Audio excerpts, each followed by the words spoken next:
rayon Miller World s'étoffe sur originalcomics.fr aussi bien en VF qu'en VO. On a reçu par exemple le premier tome de Impress en VO et on l'a aussi en VF. Parce que c'est sorti en VF chez Panini, donc vous pouvez le prendre en VO, c'est chez Icons, c'est chez donc c'est le label indépendant de Marvel Comics, c'est Mark Millar bien entendu au scénario et Stuart Timonen au dessin, c'est un petit peu son Star Wars, Game of Thrones, c'est absolument super. Moi j'aime beaucoup cette série, j'ai adoré le premier tome, donc vous faites votre choix, voilà, les deux éditions sont disponibles.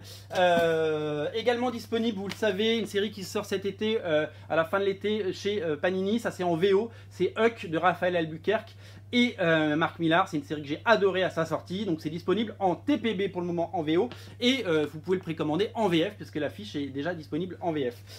Du côté de des VF, pardon, sachez-le, donc Chrononauts dessiné par Sean Murphy et Starlight dessiné par Goran Parlov sont toujours disponibles chez Panini en VF. Donc ça c'est bien. Et au rayon, donc toujours en VF, Jupiter's Legacy, tome 1, le tome 2 devrait arriver maintenant que la série est terminée. Et de l'inédit, puisque la série qui est sortie déjà, il y a les deux arcs de Jupiter's Circle, donc qui racontent l'histoire des parents des héros de Jupiter's Legacy, donc comment ils ont eu leur pouvoir, etc.